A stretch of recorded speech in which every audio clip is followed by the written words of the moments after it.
This agenda isn't, just about, this particular incident. This is about future incidents as well. We can't change the past, but we can create a landing pad for future generations so that things like this are eradicated. I think that is, like, I always say that running is very much can be just an even playing field. It can be a common denominator, especially as we start bridging the gap between, different races and different walks of life. It's going to take absolutely every hand on deck to make sure that we're creating change. So we welcome everyone out with us to make sure that we're kind of in this fight together. Hello, everyone, and welcome to our very first audio run episode. I'm Ashley Arnold. And I'm Kate Schwartz from Fleet Feet. You're listening to the first audio run of a 4-part series that we're creating over the next 4 weeks to coincide with the 1 Million Miles for Justice event, so that you can listen as you put your miles in. If you're listening around the time we're releasing this, it's June 2020. The 1 Million Miles for Justice virtual event started on June 15th, and it runs until July 15th, 2020. The group is for all participants collectively to cover 1 million miles throughout the month. We highly encourage you to join, and you can jump in at any time during the event. The goal is for all participants to collectively cover 1 million miles throughout the month.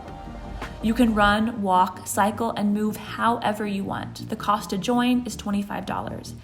And the idea is that you commit to at least 25 miles total for the month.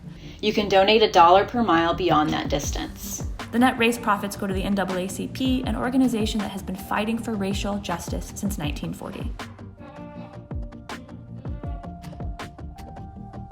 We'll talk more about the 1 Million Miles for Justice event, as well as Black Girls Run in this first episode.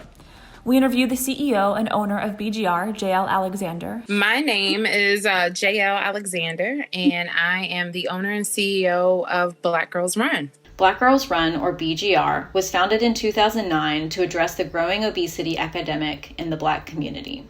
BGR has chapters across the country that support Black women in adopting a healthy lifestyle, primarily through running and walking.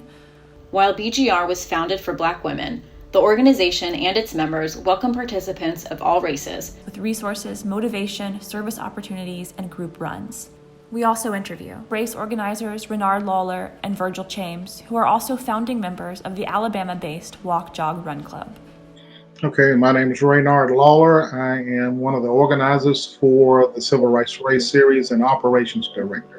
I'm Vergil Chames, one of the organizers of the Civil Rights Race Series, and I'm event manager.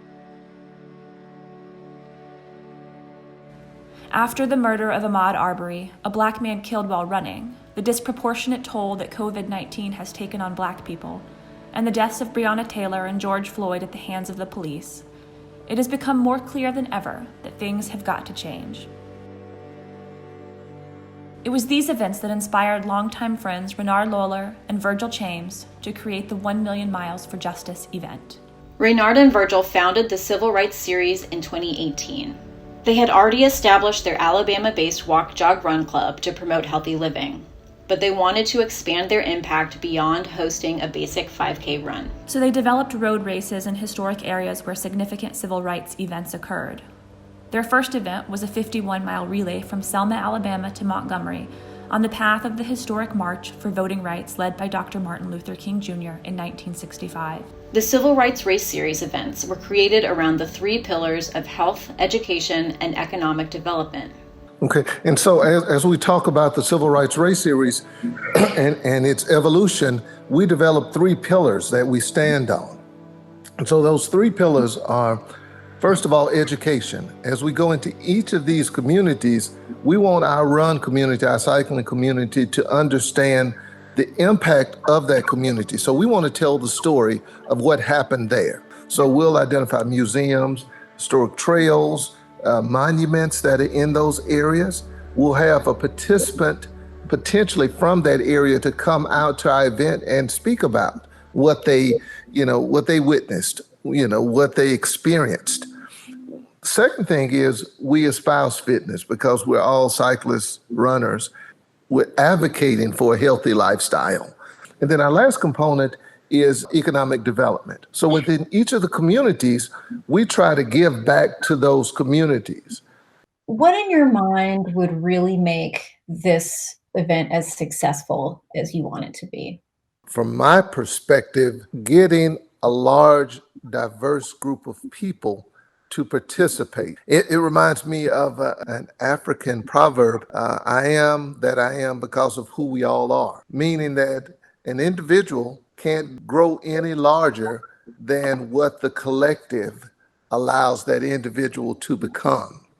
And so if we are able to bring this diverse group of people together, to bring this vision to life, this movement to life.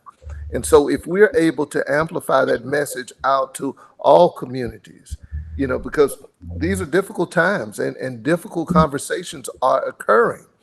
And so if we in the running, cycling, and walking community can come together to show that there is a way for us to collect funds, but for us to develop a community that creates an agenda that moves us forward, then I think we've done, a great service to humanity, because this agenda isn't, just about, this particular incident. This is about future incidents as well. We can't change the past, but we can create a landing pad for future generations so that things like this are eradicated. And together we amplify that message, get the word out, bring a community together, and talk about our differences and how we can resolve those things. The last few weeks, I would say in like the last month or so, especially, I think, the death of Ahmaud Arbery kind of started to get at least, people started raising eyebrows, and especially, because Ahmaud Arbery was murdered while out running. And then all of the other kind of, bigotry and things of that nature started, kind of peeling back its layers. But the running community really started showing solidarity even behind his death, how we did, just coming together for that run on his birthday that weekend. And I had a lot of organizations reach out to say, we've never said anything about this, but because he was killed doing something that we all love to do, we feel like we need to say something. And then, things continued to unravel over the coming weeks with Breonna Taylor and now with George Floyd. And, now people are doing a little bit more than raising eyebrows. They were like, all right, now we realize there's some real problems happening in our community.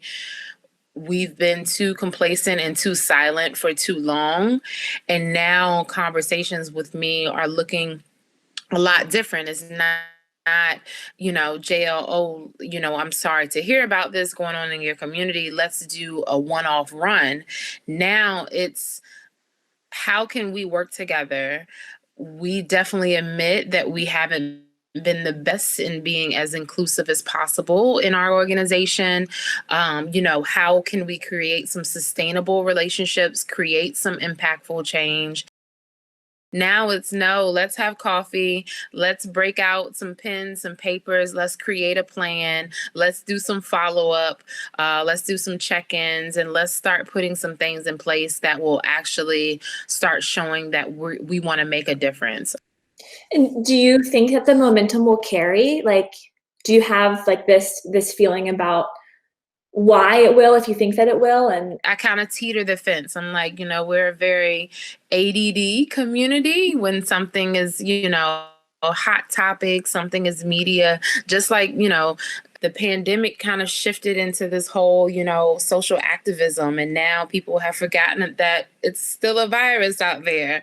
So it's like, we kind of sometimes, unfortunately, just as a human people, we kind of sway with the wind. But, the media kind of dictates what we focus on. And that's sometimes disheartening. But I do honestly feel like this definitely feels different. There's been a lot more people stepping up to say that this is wrong now. There's been a lot of change happening very quickly in the last couple of weeks that I think that this is definitely a different type of shift that's happening right now. So it definitely feels a lot more hopeful.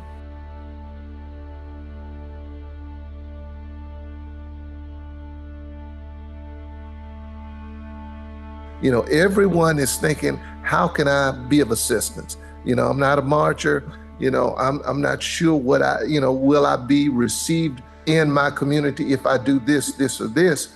Well, this is a way for you to do it. We're saying if you can walk, if you can run, if you can crawl, if you can ride a bike, if you can just take a few steps in your house, you can join in this event. And then our economic impact is through the collective. We don't think this is going to end in the next 30 days. So we have to create this movement that we have this community that feeds long-term into that resolution.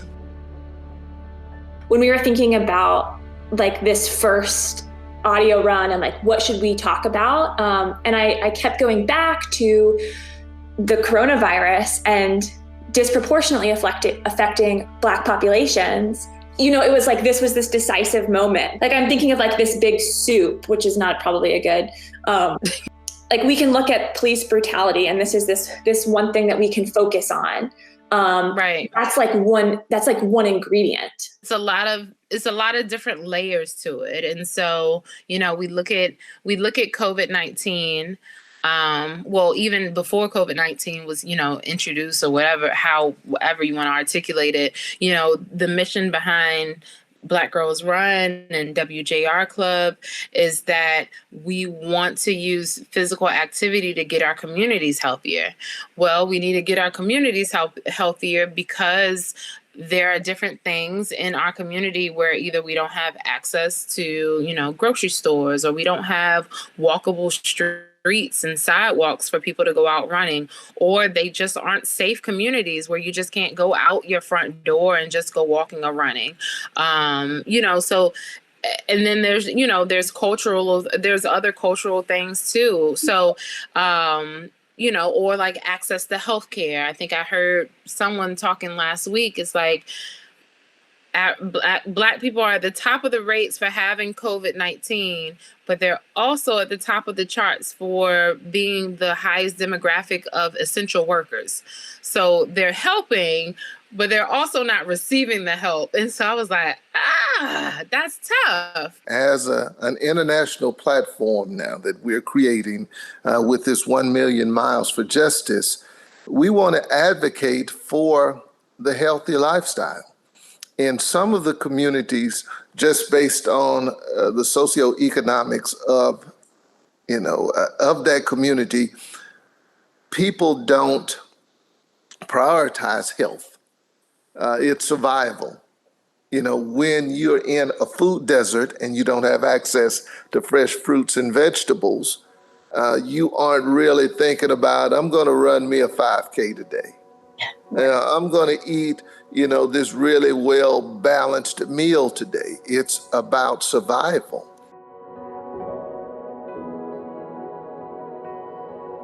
But we all understand that there is a correlation between health and wellness and longevity. And COVID is just, bringing that situation really to bear. People are recognizing that the underlying conditions are bringing peril to folk, and specifically folks of color, because the wellness piece is not an essential component of living. Living is survival. And so if we can bring together this international community of, run clubs, health and wellness organizations and individuals, and we talk about healthy living in this time of social injustice, in this time of COVID, then we're doing our part. And so our platform should be that conduit moving forward, not just for social advocacy, but for the advocacy of health and wellness. We need to eat right, but we need to exercise. And you don't need to go out there and run a full marathon to be healthy. If you just get out and walk daily, that is an essential component for, extending this thing called life. We need to come together as a community to advocate for social justice. And so if that social justice happens to be, we need, markets in the inner city. We need to reduce, sugars and all this kind of stuff in the diets of our kids in elementary, middle school, and high school, then that's what this community can be the best, because this is a multicultural community, and the reach of this multicultural community can be the pivot point for all of this. And so if we do that, we've done the greatest good that we can do at our age. As race organizers, as race directors, we've done the best that we could do if we bring all these organizations together, because some of them historically haven't played really well in the sandbox together. And so if we bring everybody together and we start these types of dialogues and they create interest groups that go out and talk about these things, then we've done our greatest good. Because the brands sometimes are so disconnected from the communities that they service, they don't know what it is to be socially responsible as a corporation. So if this community is the conduit for that, because this community has the capacity to purchase and to talk and to advocate for those that are less fortunate, then we've done our piece. I always say that running is very much can be just an even playing field. It can be a common denominator, especially as we start bridging the gap between, different races and different walks of life. Our community is definitely very welcoming. Especially in the time that we're in now, I definitely invite anyone out, that's non-Black to come and join us out for a run. I think that's when you kind of start branching over and going outside of your comfort zone. I think that's when, again, those awkward conversations and those things that may not be the easiest thing to do is when we'll start actually, okay, we're making some impact. Figure out where BGR links up and go ahead and just head out there, lace your shoes up and get ready to run with us. There'll be people who respond kind of like, oh, well, we shouldn't be talking about race. Let's say someone says like, oh, okay, so there's a Black girls run. Like, shouldn't there be a white girls run? We get that all the time. And how people say, well, why is it Black lives matter and not all lives matter? Well, if it was all lives matter, we wouldn't have to say Black lives matter. And we're not putting one over the other. We're saying that both are important, but one needs to be elevated a bit more because it has been just siloed out for so long. And so it's not saying that, oh, we're creating this segment and we're being racist even within our own community. No, when people look at it and understand our mission, we're bringing light to the statistics that are killing our community. These health statistics are killing our community. And if we don't talk about it, if we don't create an organization that rallies behind it and really strategically starts making an impact to change it, we won't have to say Black girls run anything because we won't be in existence to do that. So again, the running industry, it's already white girls run. It's already all girls run. We have Black girls run because we are trying to increase that representation. And so, again, we welcome, I don't care if you're blue, gray, purple, or yellow, come out and run with us.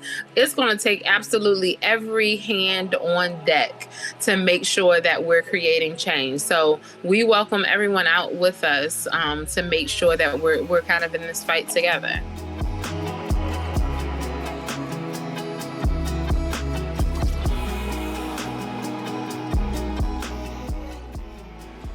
Thanks for listening to the first audio run of our 4-part series that coincides with the 1 Million Miles for Justice virtual event. To read the transcript of today's audio run, you can visit fleetfeet.com/blog. We also have more information on Black Girls Run, as well as the Civil Rights Race series, including links to their websites. Thanks again for joining us, and we'll talk to you next week.